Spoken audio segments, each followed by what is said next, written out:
So, hello everybody again. Just to give a quick recap on what happened over the first few years of the Reformation. Martin Luther posted up his 95 Theses in 1517, and in the following couple of years he was in conflict with the Church, of course, in relation to several issues. But by the year 1520 he wrote 3 books which outlined his overall theology, or most of it anyway. He wrote one book condemning the church in relation to, that book was called The Babylonian Captivity of the Church. He wrote another book inviting the German nobility to become involved in church affairs and to reform the church in their own territories. At that stage he'd given up on any prospect of the church actually reforming itself. He was in continuous conflict with the Pope and senior bishops during those couple of years. And he wrote a third book towards the end of 1520, which was called The Freedom of the Christian. And in that book he actually outlined his belief in faith alone, justification by faith alone. And of course in the next couple of years he transferred the actual New Testament, 1522. But the year before he was of course on trial at that famous Diet of Worms, where he outlined his belief that Scripture was superior to papal authority, superior to church councils, and that he would be said by nothing, only his own conscience and reason and Scripture. That was the absolute ultimate authority for Luther. However, as the actual 20s wore on, he discovered actually that there was other people as well who had very strong convictions, as well as himself, other theologians who created the Anabaptist movement, and that ran into conflict with Luther because he considered it far too radical. And of course there was the Peasants' Revolt as well. Thomas Munster, who led the Peasants' Revolt in terms of attempting to get justice for the tenant farmers in Germany.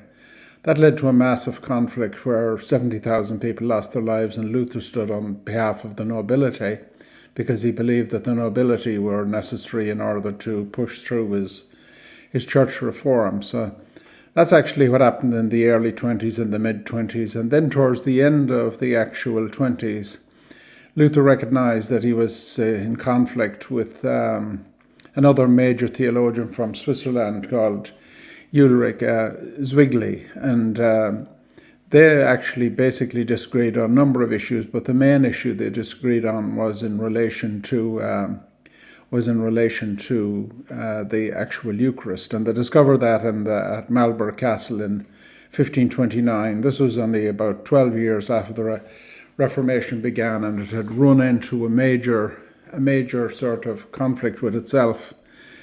And this was partly based on the whole concept of Scripture alone, because Martin Luther, by the end of the 20s, had come to realize that Scripture on its own was actually a doctrine that led to, in a lot of cases, led to division, because the Bible is capable of being interpreted in different ways.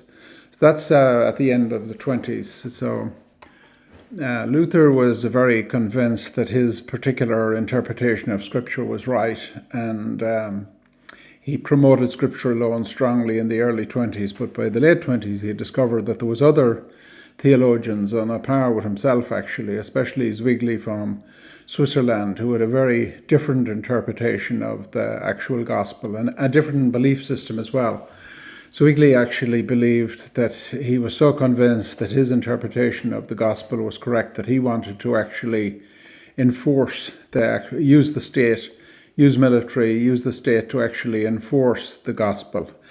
And therefore, when he found that he was in conflict with Luther in Marburg Castle in 29, he went back to Switzerland, recognizing that he wouldn't be able to get any external help in order to bring about the enforced reform situation in Switzerland. So basically, they fell out over the Eucharist, Zwingli and Luther. And Zwingli then went back to Switzerland thinking that he would impose this belief system of his own onto the entire Swiss nation. But of course, both he and Martin Luther had 10 years or 12 years more studying theology, and they had come to a different conclusion about the meaning of the Eucharist.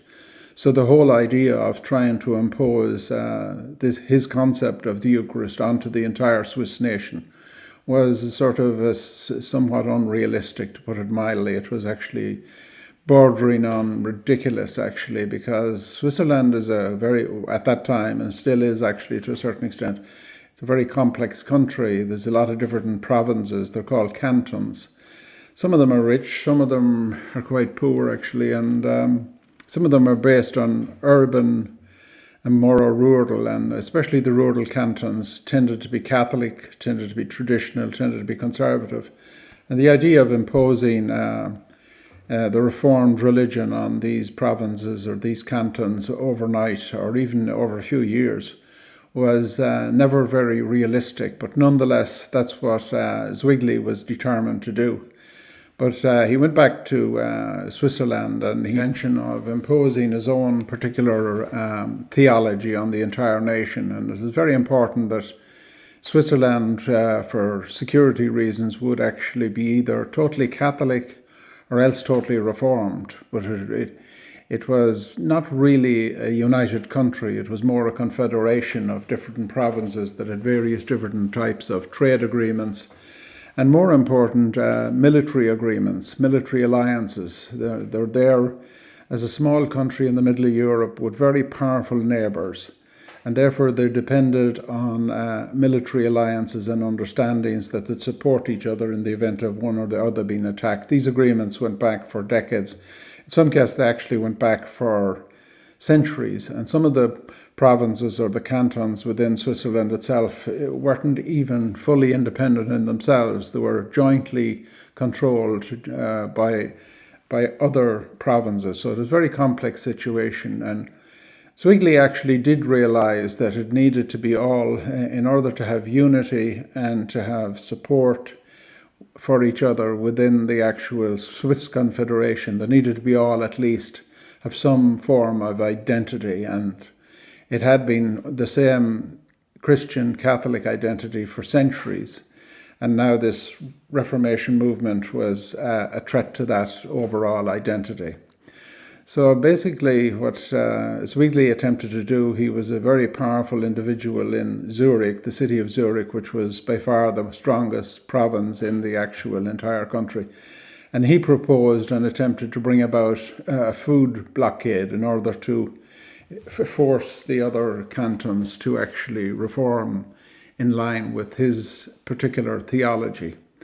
However, that situation didn't really work out, in the sense that there was a lot of Catholic cantons which actually were quite conservative, and they were very reluctant to go along with this, and tensions built up in Switzerland, and various different provinces or cantons decided that they were either going to support Zwingli or they were going to remain Catholic. And as a result of that, tensions built up. Military alliances built up between the various cantons. And over the next couple of years, between 1529 and 1531, there was various different plans to actually attack each other, and they fell by the wayside. In 29, there was a peace agreement, but the blockade continued, with the result that over the next couple of years, contentions continued in relation to the actual what way the country was going to go, whether it was going to go Reformed or going to remain Catholic. So that was the situation by the late 20s and the early 30s in Switzerland. It was a very tense situation, and a lot of people under a lot of stress. A lot of people actually didn't know what way the country was going to move. So over the next couple of years, the actual tension between the various different cantons in Switzerland eventually led to a war which took place at Kappel. And Zwingli was a chaplain. He accompanied the soldiers into the battle. He wasn't actually a general. Some people thought he was, but he was actually a chaplain as a priest and as a theologian. And he was a supporter and a speech maker prior to the actual battle. But unfortunately for him, the Catholic cantons had far outnumbered him, far greater military strength. a lot of people felt over the couple of years that the attempt at the food blockade was actually a complete disrespect for their tradition, for the Eucharist, and for the various different Catholic values. So as a result of that, Zwingli was actually killed in battle. His body was drawn and quartered, and his body was actually burned. And he's a man of great conviction, a great believer in his own particular theology. But I don't think he was particularly realistic in the sense that he was attempting to convert an entire nation, 90% of which were actually illiterate at the time, to a theology that he couldn't even persuade Luther. A couple of years earlier, in 29 in Marburg Castle, he couldn't actually get Martin Luther to agree with his concept of that the Eucharist was only symbolic. So he was killed in battle in 31. I think it was October 31. This is an example of where theology had left the debating chamber of universities and had gone onto the battlefield. And it was a tragedy, really, but it was only a small preview of what was to come over the following centuries.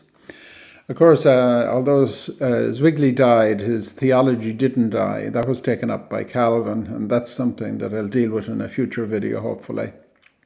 John Calvin was actually born in France in 1509. Actually, that was the same year that King Henry VIII, as a young king, became king of England. He was only 18 years of age in 1509, and Calvin was only a teenager when, when Luther was putting up the thesis, the 95 thesis. So he's greatly influenced by Luther all through his teenage years and his early 20s. He became a very major theologian in the 30s.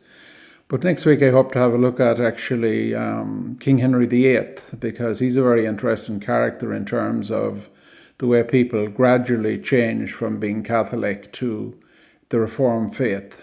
King Henry VIII himself was a very strong Catholic initially, especially in 1521 when Luther was actually going through the trial at Worms. King Henry VIII wrote the thesis in defense of the Catholic position. He gradually changed, but it's not so much that he changed because of a big theological breakthrough or that he was convinced by Luther's arguments. It was more that for pragmatic and political reasons, personal reasons as well, and it was also related to the security of his own nation in the sense that he was determined to have a male heir. That was one of the reasons that he switched towards the Reformed religion. And of course there was also a lot of land, billions and billions of pounds worth of land in England, which he actually took over from the church. So I'll deal with that next week, and then if you'd like to subscribe, I hope to deal with those issues in a week's time. So thank you very much for watching today, and goodbye for now.